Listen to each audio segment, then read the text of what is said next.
أعوذ بالله من الشيطان الرجيم بسم الله الرحمن الرحيم فذكر إن نفعت الذكرى سيذكر من يخشى ويتجنبها الأشقى الذي يصلى النار الكبرى ثم لا يموت فيها ولا يحيا।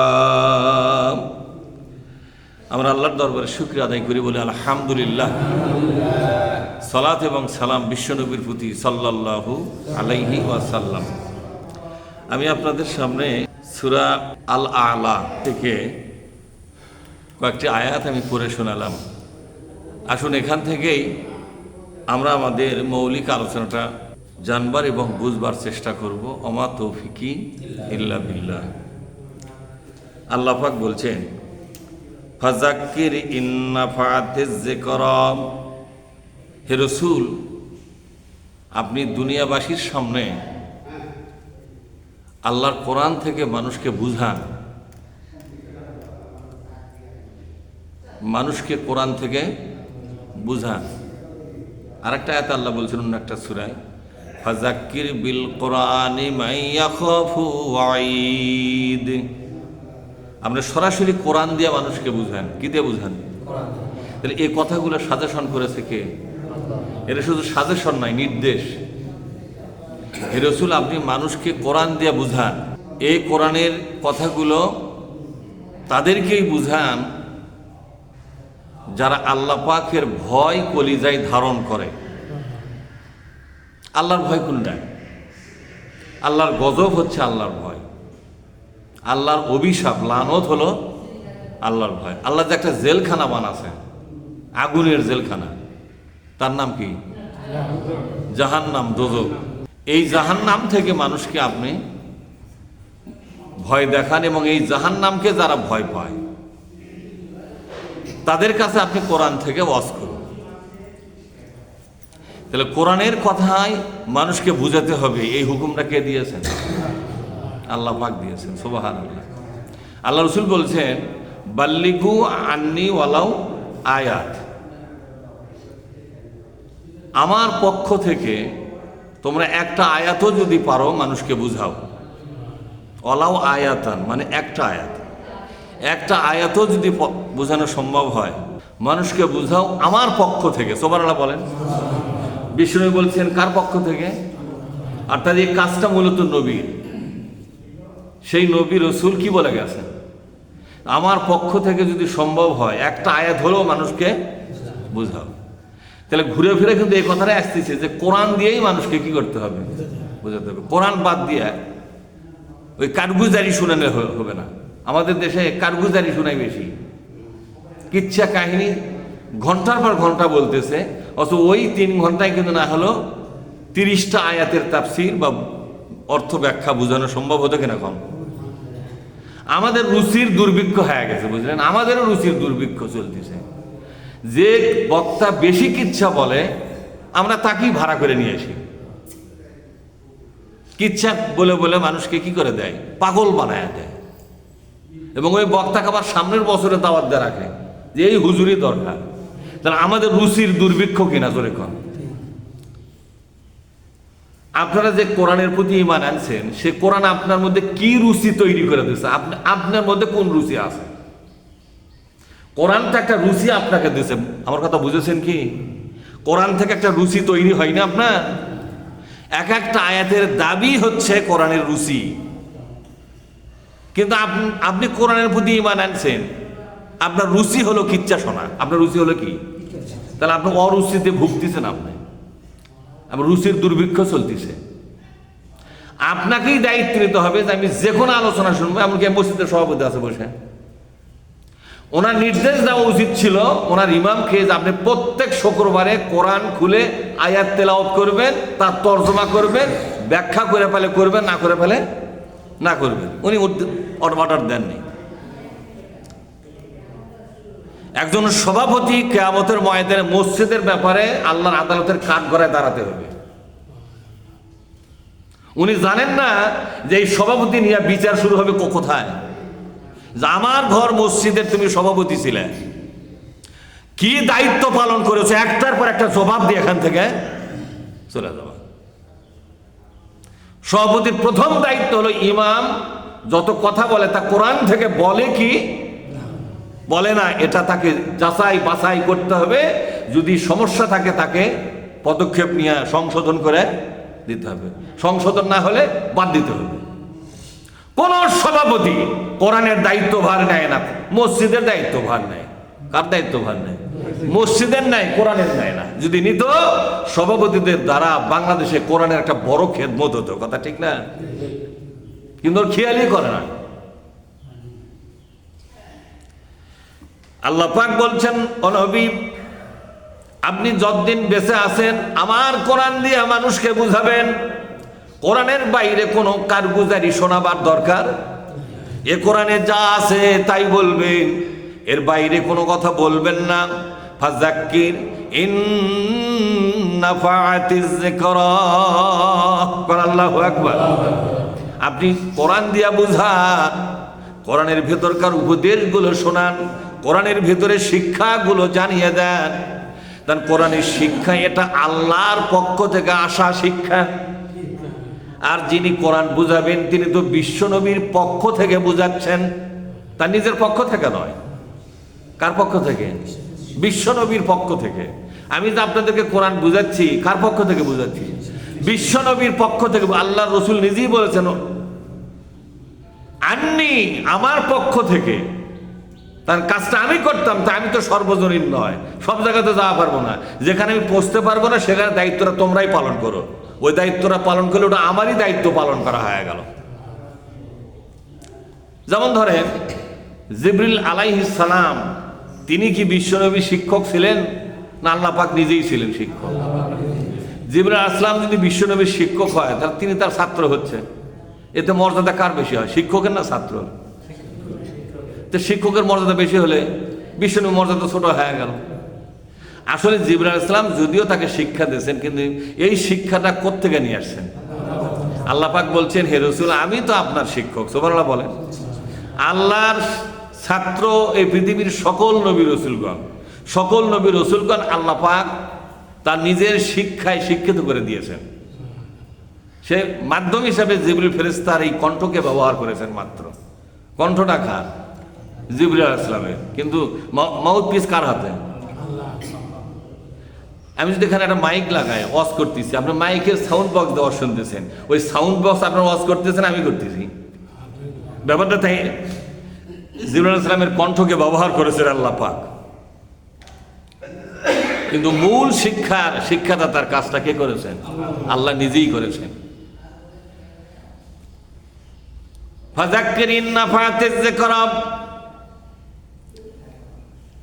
আপনি কোরআন দিয়ে মানুষকে শিক্ষা দেন, উপদেশ দেন, জান্নাত আর জাহান্নামের কথা বলুন। আপনি মানুষকে কোরআনের কথাগুলো নিজে আমল করে বুঝান। এই জন্য আল্লাহ পাক বলছেন, নবী আপনাকে তিনটা দায়িত্ব দিয়ে পাঠালাম। ইন্না আরসালনাকা, বলেন ইন্না আরসালনাকা শাহিদাও ওয়া মুবাশশিরাও ওয়া নাযীরা। কোন আল্লাহু আকবার। হে নবী, আপনাকে পাঠালাম শাহিদ হিসাবে, সাক্ষ্যদাতা হিসাবে। কোরআনের কথাগুলো আগে বর্ণনা করে বুঝাবেন, আর একটা হলো এ কোরআনের প্রতিটি কথা আপনার জীবন দিয়ে আমল করে বুঝাবেন।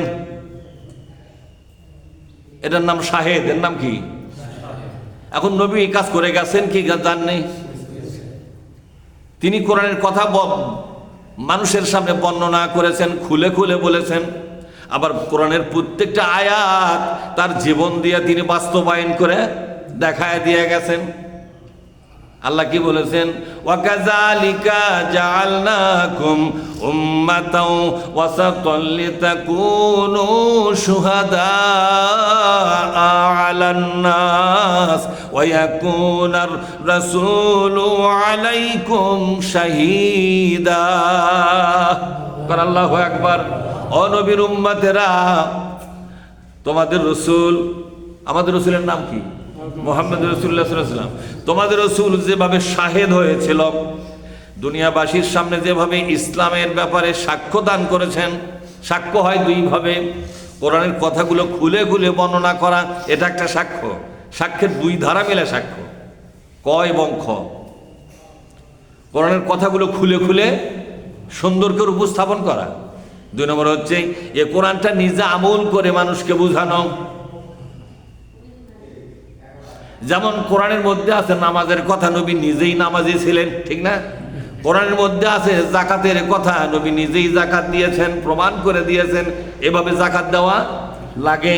এ কোরআনের মধ্যে আছে দানের কথা, তিনি নিজেই দান খয়রাত করেছেন। এ কোরআনের মধ্যে আছে বাপ মায়ের সেবা করার কথা, যদিও তিনি বাপ মা পান নাই, দুধ মায়ের সেবা করার মাধ্যমে আল্লাহ নবী সে আয়াতটাও আমল করে দুনিয়া থেকে বিদায় হয়ে গেছে, ঠিক না? এ কোরআনের মধ্যে আছে রোজার কথা, নবী নিজেই রোজা করেছেন। এ কোরআনের মধ্যে আছে হজের কথা, নবী নিজেই হজ করেছেন। এ কোরআনের মধ্যে আছে জেহাদের কথা, বিশ্ব নবী নিজেই জেহাদ করে মুজাহিদ হয়ে দুনিয়া থেকে গেছে। এখন আল্লাহ পাক বলছেন, ও দুনিয়াবাসী, এই জন্যই তোমাদেরকে আমি আমার রসুলের মতো করে সাক্ষ্যদানকারী হতে বলেছি। তোমরা হবে সাক্ষ্যদানকারী। তোমরা যারা ইমানদার, তোমরা যারা মুসলমান, তোমাদেরকে সাক্ষ্য দান করা লাগবে। কে বলেছেন এটা? আর এই জন্যই তোমাদের এই দুনিয়াতে সম্মান আর মর্যাদা বেশি। এই দুনিয়ার মানুষের সকলের দায়িত্বভার তোমরা নিবা, যারা ইমানদার মুসলমান। এই জন্য তোমরা পৃথিবীর শ্রেষ্ঠ জাতি, সুবহানাল্লাহ বলে। তাহলে সাক্ষ্য দেওয়ার দায়িত্ব আমাদের সকলের কিনা? কথা বলেন। সাক্ষ্য দেওয়ার দায়িত্ব আমাদের সকলের কিনা? কিভাবে সাক্ষ্য দেবেন? এ কোরআনের কথা একটা আয়াত হলো আপনাকে প্রচার করার দায়িত্ব নিতে হবে কিনা? ধরে কথা কয় না, নেওয়া লাগবে কিনা? আপনি সাক্ষ্যদানকারী হবেন না? আল্লাহ পাক নিজে বলেছেন সূরা বাকারার ভিতরে, তোমরা যারা ঈমানদার, প্রত্যেকটা ঈমানদারকে সাক্ষ্যদানকারী হতে হবে। কারণ ওয়ায়াকুনার রাসূল, বলেন ওয়ায়াকুনার রাসূলু আলাইকুম শাহিদা, তোমাদের রাসূল এই সাক্ষ্যদানের কাজটা করে গেছেন। ওই কাজটা এখন রাসূল শূন্য দুনিয়ায়, তোমাদেরকে এই কাজটা করতে হবে। এ তোমরা বলতে কারা? আপনারা বাদ দিয়ে যারা হজ করছেন তারা ছুটি, আপনাকে কোনো কাজ দেন নাই। হজ করার পর তো আপনাদের সব কাম আল্লাহ ছুটি দিচ্ছেন, অসুবিধা নাই। আপনার জানাজা হওয়ার পরে বুঝে পারবেন আপনি কতখানি ভুলের মধ্যে আপনি ছিলেন। পবিত্র কোরআনের দায়িত্বভার নেওয়া, এটা আপনাকে ফরজ হিসাবে নিতে হবে। কি হিসাবে নিতে হবে? সে দায়িত্ব যদি নিতে ব্যর্থ হন, এই ব্যর্থতা আপনার উপরই পড়বে, আর কেউ নেবে না এই ব্যর্থতা। এবার কোরআনের প্রত্যেকটি কাজের আপনার আমল দেখাতে হবে। আপনারা নামাজের আমল দেখাচ্ছেন, আলহামদুলিল্লাহ। রোজার আমল দেখান, আলহামদুলিল্লাহ। হজের আমল দেখাচ্ছেন, আলহামদুলিল্লাহ, ঠিক না? বলেন তো জেহাদের আমল দেখাচ্ছেন আপনারা? কথা কয় না। জেহাদের আমল দেখাচ্ছেন? তাহলে এটা কতদিন দেখাবেন? পরকালে যায় আল্লাহ এখন সংসার, স্বামী, বউ, ঝোল, বাপ মা কিচ্ছু নাই, আজারে আছি, এখন জেহাদ কর্ম কুড়ি কি কড়াই বেখো দুজগজ্জা ফেরোনো পাঠামো, এর নাম জেহাদ। যেরকম এর নাম জেহাদ। জেহাদ কি পরকালের জন্য না ইহকালের জন্য? বাঁচে থাকতে না মরার পর? তো বাঁচে থাকতে তো জেহাদ করতেছেন না, বাঁচে থাকতে নামাজ পড়তেছেন, বাঁচে থাকতে রোজা করতেছেন, বাঁচে থাকতে হজ করতেছেন, বাঁচে থাকতে ওমরা করতেছেন, কিন্তু বাঁচে থাকতে জেহাদ করতেছেন না। এটা আবার কার নামে ছুঁয়ে যাচ্ছেন আপনারা? এটা কি কোরআনের আয়াতের মধ্যে আছে না? কথা কয় না, আছে কিনা? সেটা কতদিন করবেন? জেহাদ মানে কি? মাল কাছে মারে লাঠিয়া টালিয়া তেমাতাত বসে থেকে দেখো বেনামাজি মারো কুচে বাড়ি, এর নাম জেহাদ না? জেহাদের নাম নয়। ভাইরা আমার, আল্লাহ পাক বলছেন, ও দুনিয়াবাসী, তোমরা সাক্ষ্যদানকারী হয়ে যাও। সাক্ষ্যদানকারী হওয়ার জন্য কাজ হলো দুইটা। কয়টা? একটা কোরআনের কথা মানুষকে বুঝাতে হবে, এক নম্বর।